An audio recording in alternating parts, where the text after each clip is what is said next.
Welcome to the Prophecy Depot, where we look at current events and place them under the spotlight of Bible prophecy.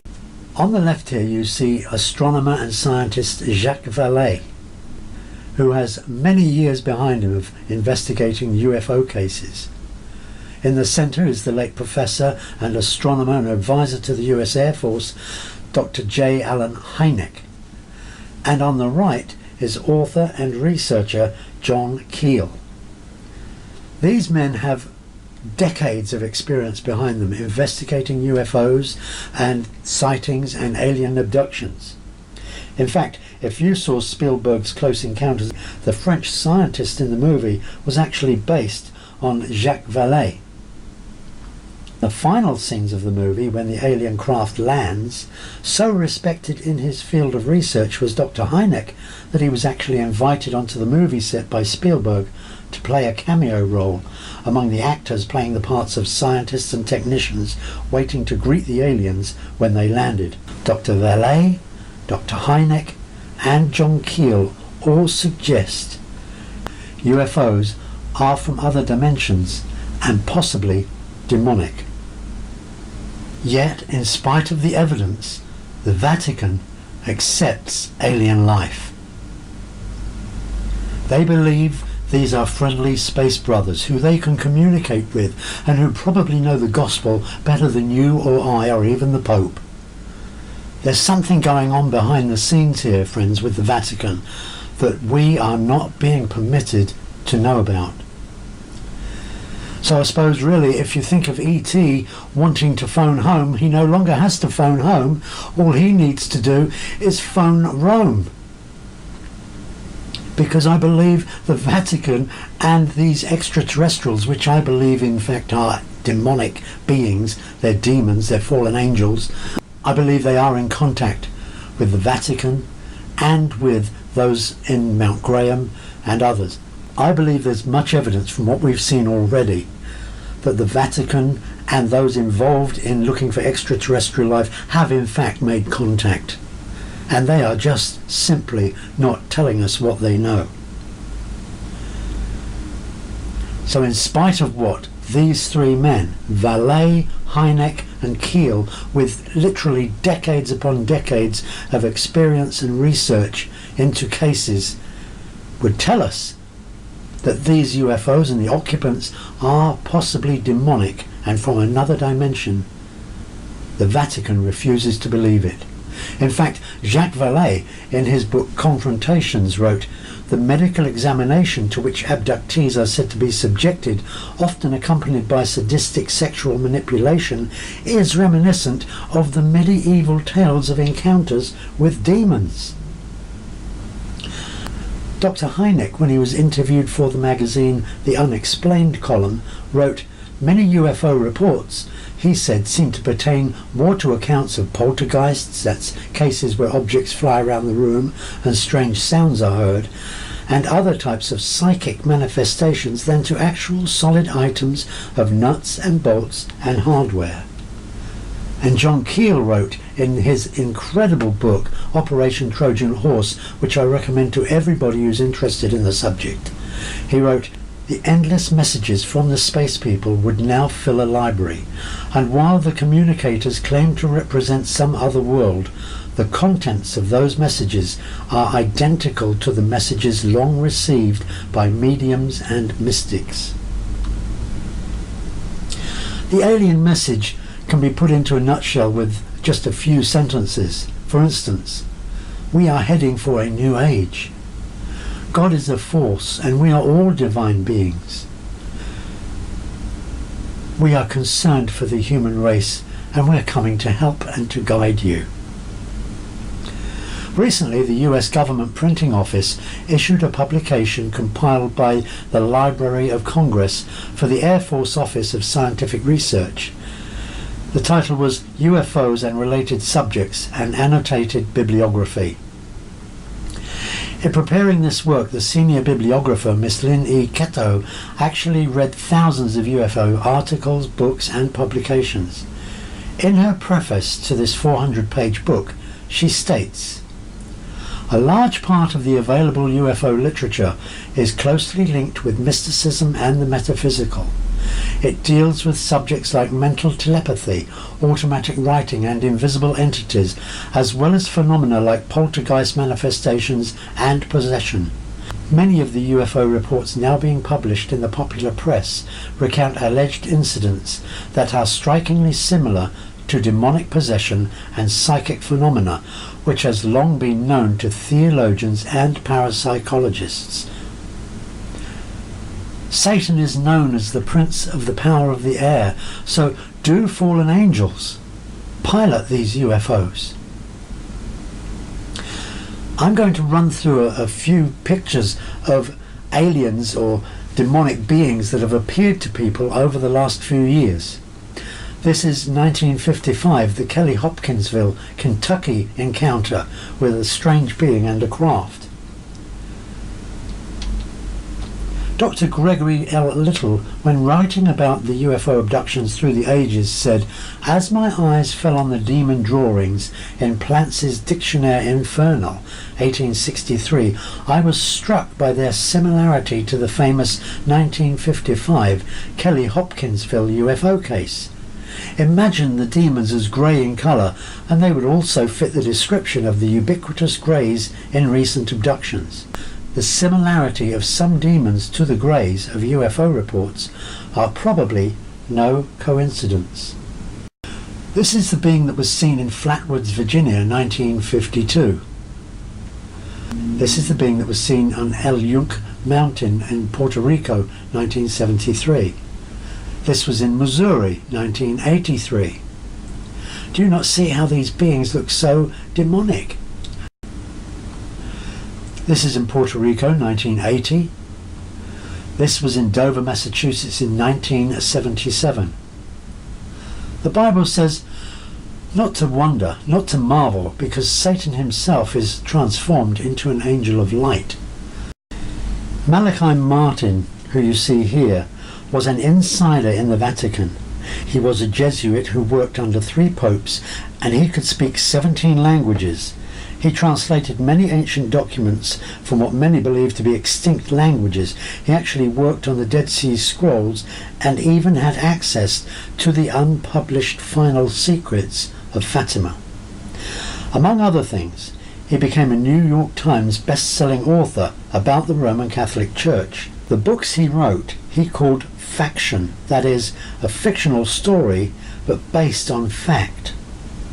In his book, The Jesuits and the Betrayal of the Roman Catholic Church, Malachi Martin wrote that there is a war between the Jesuits and the other priesthoods for control of the Roman Catholic Church. The agenda, he said, is for a Jesuit-controlled Vatican that will give assistance to the rise of the New World Order and to work together with the objectives and goals of the Antichrist.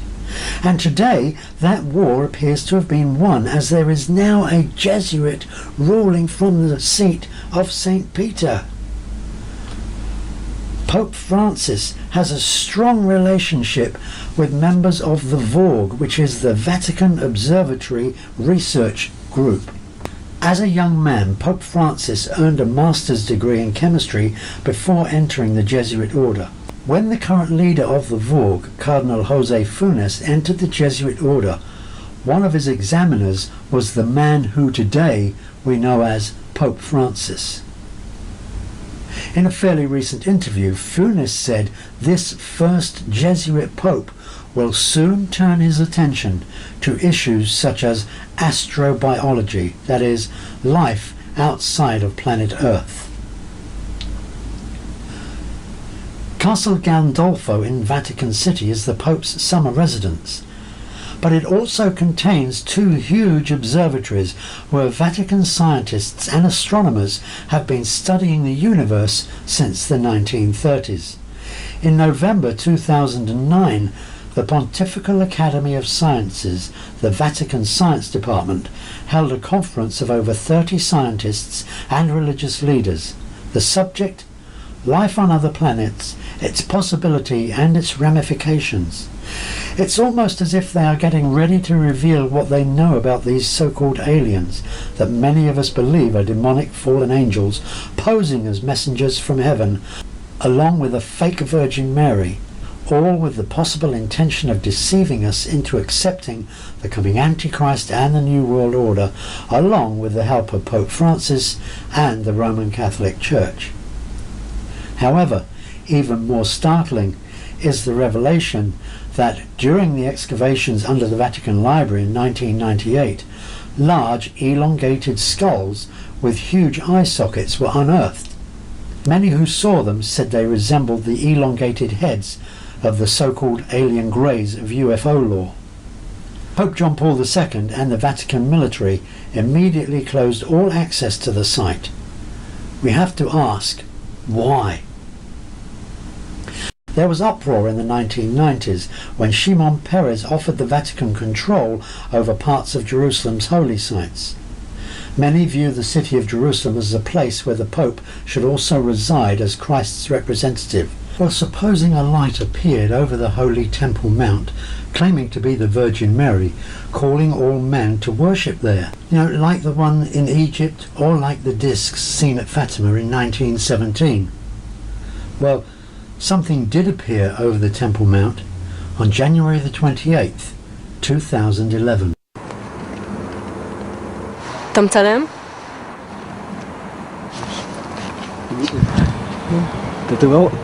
אתה רואה? אני רואה, מה זה? תגיד, שתים יותר מדי? לא, לא. לא, לא, כולנו רואים את זה. מה זה? 5 עיניים. שיו! יואו! רוד, בלם. מה מה זה, אמא? And today, in Israel, ads are now being shown promoting the building of the temple. Just like this ad I'm going to show you now, where it's promoting the building of the temple and encouraging young people to come together and push for a temple on the Temple Mount.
I just wonder, with the Vatican, its overtures to apostate Christianity and to Islam, its interest in alien-demonic beings coming down to earth, I wonder what role these elements will have to play in the coming days in the building of the temple in which the Antichrist is going to sit.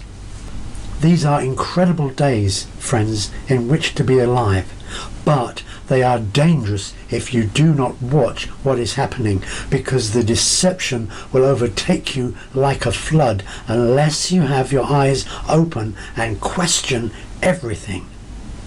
And what of the believers who are to be found in Rome today, those who trust Jesus alone for salvation without works?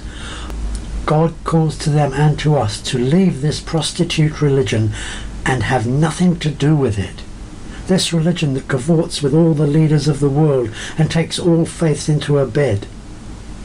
And it tells us to warn as lovingly but as firmly as we can that these are the end times, and joining with Rome will lead to ultimate disaster and God's judgment upon those who join hands with her. God says, "Come out of her, my people, so that you will not share in her sins, so that you will not receive any of her plagues.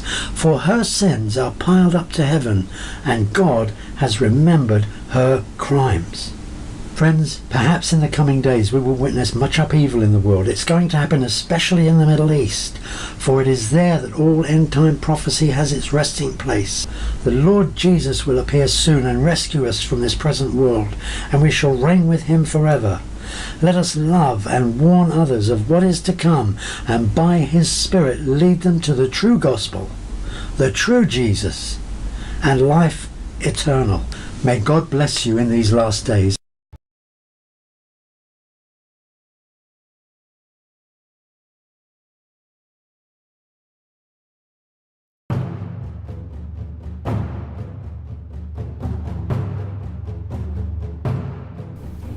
As you read Rome, Babylon the Great and Europe, you will discover the truths about the visions of King Nebuchadnezzar, Daniel and St. John that are actually being fulfilled today through the EU and the Roman Catholic Church.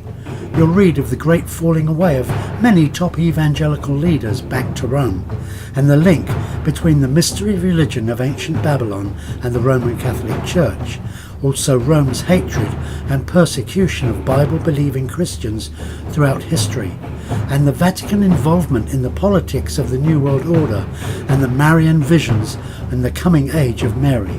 You'll also read about the Vatican dream to revive the Roman Empire, with the Roman Catholic Church holding the reins.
Who knows what the coming days will bring?